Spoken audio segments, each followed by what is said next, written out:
You can see for miles, but it's dark. I can't really see any post-flood kind of stuff. Yeah. Okay. Well, from what this I'm is hearing, such a at least hat. in some areas of town, Looking for it. they've bounced back pretty nicely. In other areas, obviously, it's going to be longer term. I mean, that was just brutal a couple of months ago. Still dealing with it for sure. So back to the toy department. Texans and the 49ers on Sunday.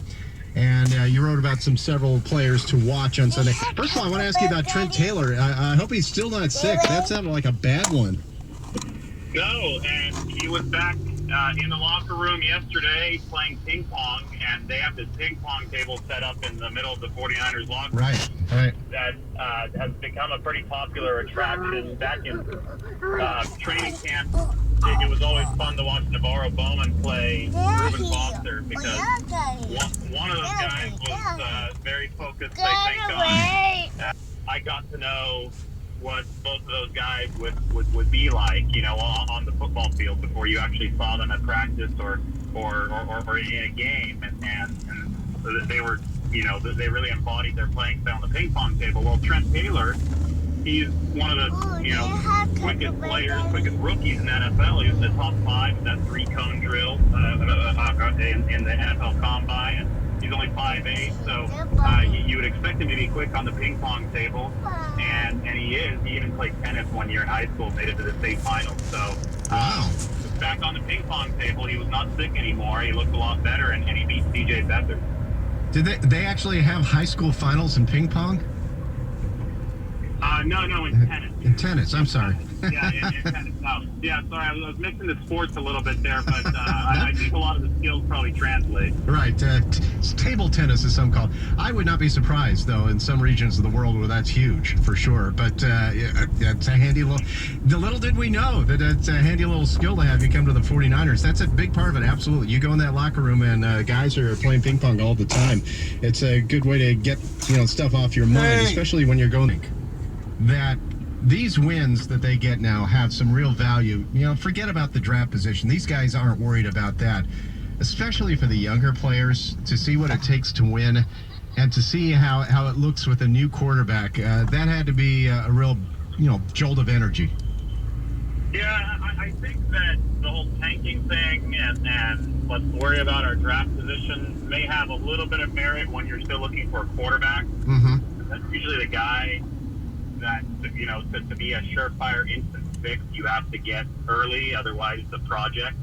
But they cut in line for the quarterback. They have a guy that I think if you redraft it now going back, Jimmy Garoppolo would probably go in the top 2 picks based on the way that he's developed. And that's a credit to working with Tom Brady and Bill Belichick in New England, is they were able to take a talent that wasn't picked in the top 5, top 10, and make him a guy that I think is now a better deal, a more sure deal for the 49ers than going out and going for Sam Darnold or Josh Rosen or whoever else may go up in that top 5.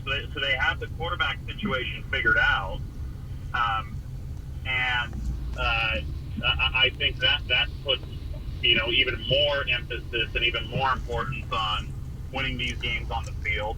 Because now you have the core piece there. Obviously, there's going to be a ton of other pieces they're going to have to add, but the central kind of backbone of what they want to build is there. So you have to start seeing if you can develop some success with it and develop some momentum heading into the offseason. So I think you're right. I think it is really important that they have success now that Garoppolo is in there, and don't worry too much about draft positioning. It's only going to be a matter of a few picks. Yeah, and I think they could still get somebody who could help them out. For example, like Quentin Nelson from Notre Dame on that offensive line. That would be a hell of a pick for them. If you're talking, 4, 5, 6, if they end up there. The thing about the ball, they kept the ball. They converted on 3rd down. And, they don't have premier called skill positions, but they look better with Garoppolo at quarterback. There's no question. And this goes back to, I think, the talent that we saw from Jimmy Garoppolo, and it's just one of those things where when you have a significantly above replacement level player at any position, but at quarterback, because he's handling the ball on every single play, it really just jumps out at you. And it was funny because I was looking at some of the statistical comparisons. CJ Beathard and Mitchell Trubisky, and also the quarterback of the 49ers are facing tomorrow, the Texans, Tom Savage. Their numbers, all three of those guys, the numbers are almost identical this year. The same amount of yards. They're all at 6.4 yards per attempt, and they're all completing like 54.9% of their passes. Oof.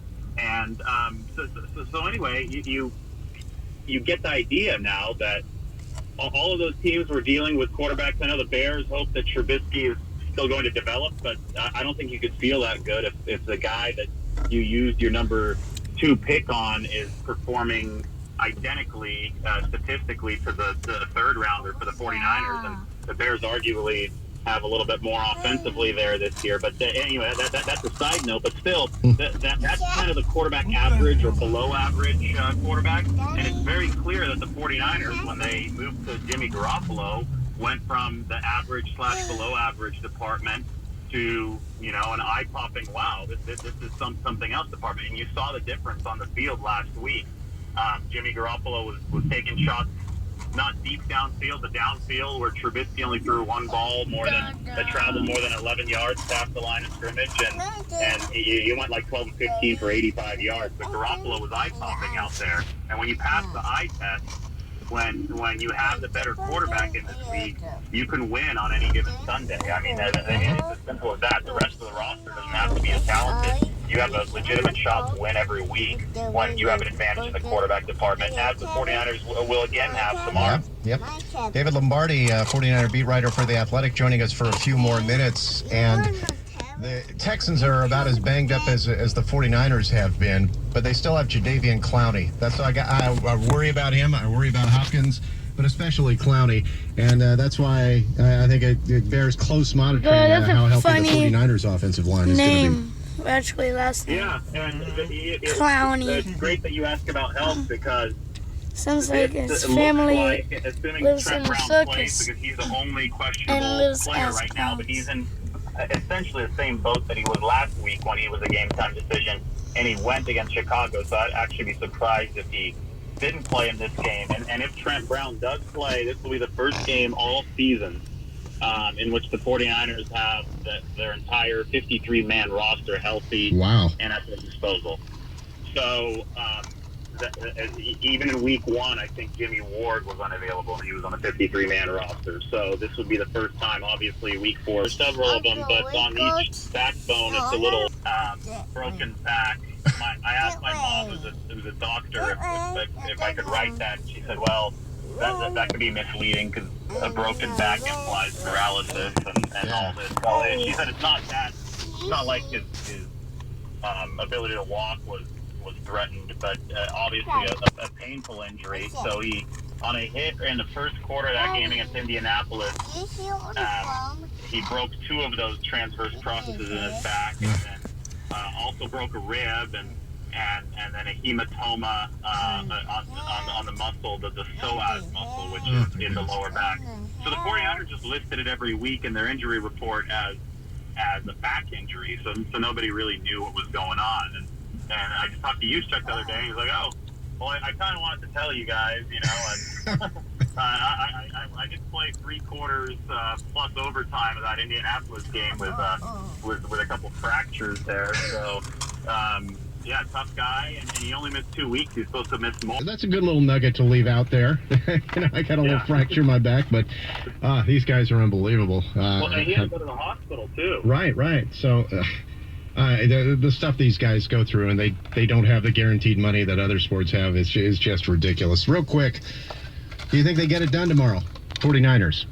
I do.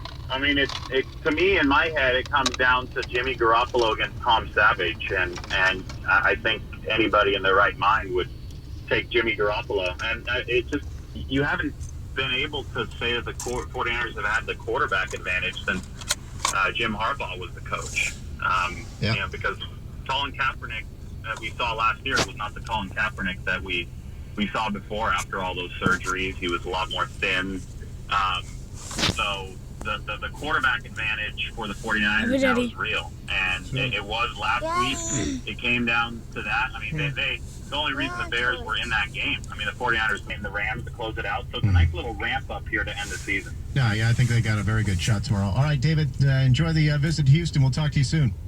All right, thanks, Ray. David Lombardi from The Athletic on the 49ers beat joining us today. A little more about Jimmy G coming up. I'll try not to. He's going to throw.